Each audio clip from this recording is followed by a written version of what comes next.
You know, there's a few things in your life that you don't forget. One of them, at least for me, was the first time I got laid, but very close to that was the first time that we played right here in Joe Louis Arena, and that was March 6th, 1984. We opened up for Ozzy fucking Osbourne, right fucking here.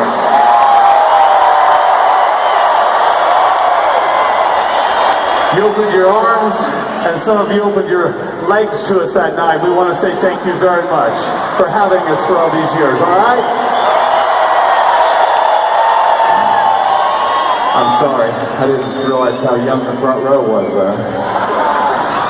So I want to take you guys on a little bit of a journey, if I can have your ear for a second. The first thing I want to do is when I talk to people, I like to look at you, so let's turn the lights up for a second. All the fucking way up. Now there you go.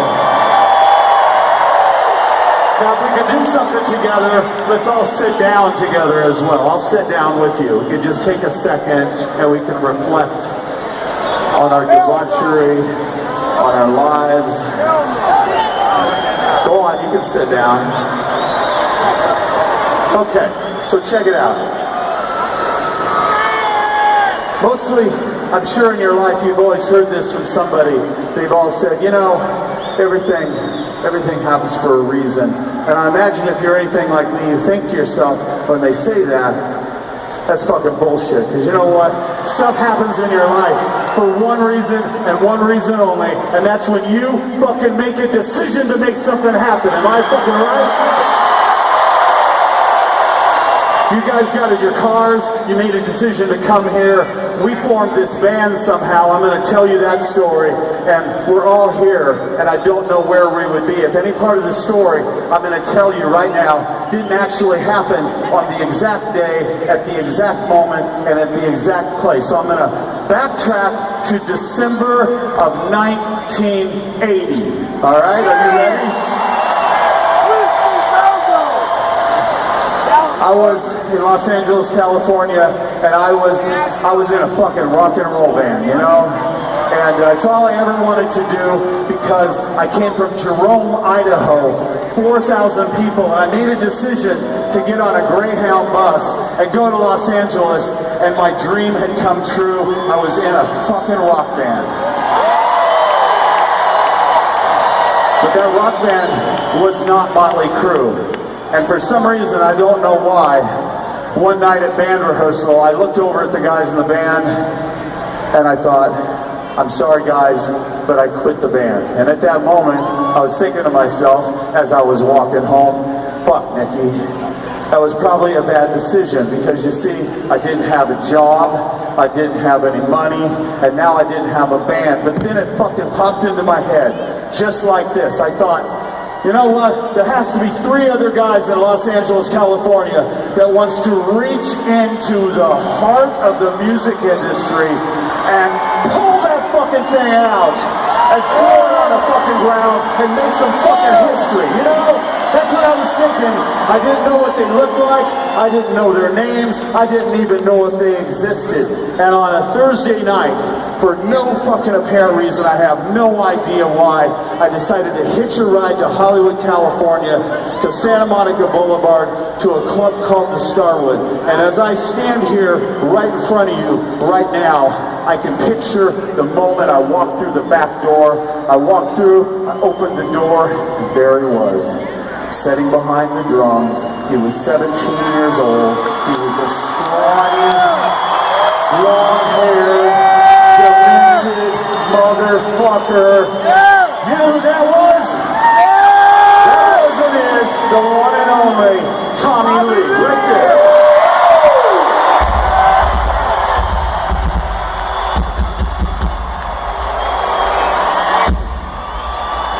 What's up, fuckers?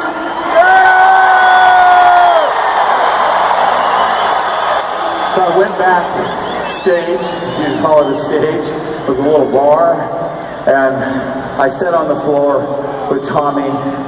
Tommy, I'm sure you can picture it. We just sat there. I had a rum and coke, and he had 2 beers, and as I was talking to him, the guys in his band thought, that motherfucker with the weird hairs trying to steal our drummer, and they were right. And me and Tommy talked about some things that would become very important to you and would become important to us, and that is how much that we love heavy fucking metal. And something that would become important to Motley Crue, the fabric of our fucking heart, the fabric of our sound, and we equally loved punk rock. You know that?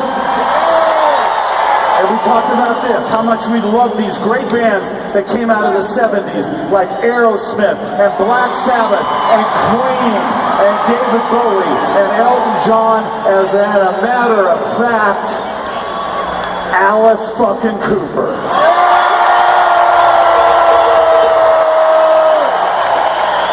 So we decided to set up shop, bass and drums, writing these songs. We had these songs, Public Enemy #1.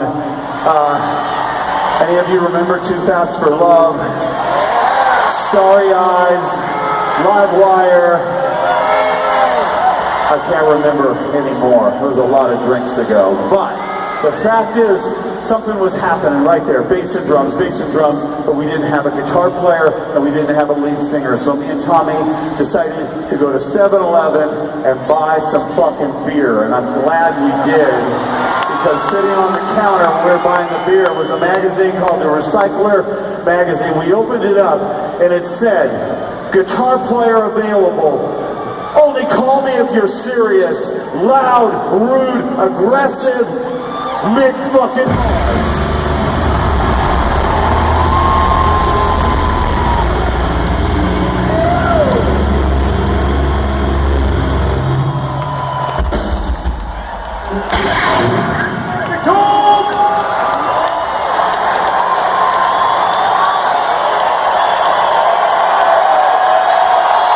That's right.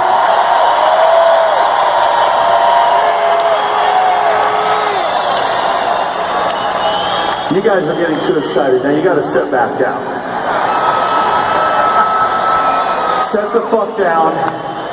Just pretend you're at a Mumford & Sons concert, okay? Just sit down and chill out. Story time's not over. Okay, so the three of us, we're drinking schnapps, we're playing music, it's heavy metal, it's punk rock, I don't know what it is, it would become Motley Crue. But you know, we talked about something, we didn't want to look like anybody else, and we didn't want to sound like anybody else, and we sure the fuck weren't going to act like anybody else, but we were missing the lead singer. And Tommy goes, "I know a guy, except for he's in another band." And Mick said, "Let's go check him out, and if he's good, we'll fucking steal him." So we went back to the Starwood, and there he was. He walked out on stage with white leather pants, a white leather jacket, bleached blonde hair. He was singing some fucking Cheap Trick, and we went, "That's our fucking lead singer right there." You know who that is? That's Vince fucking Neil right there.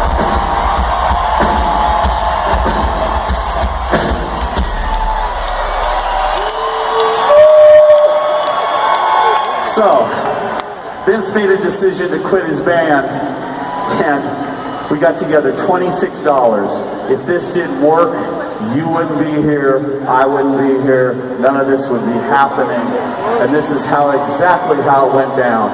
We went to Burbank, California, we set up shop, we had one day in a rehearsal spot, and I hand Vince the lyrics to Livewire, and he looked at him and he goes, "I've got this." He picked up his guitar, turned up his amp, Tommy ran and jumped behind his drums, I picked up this bass, and at that exact moment, it was January 17th, 1981, Motley Crue was born!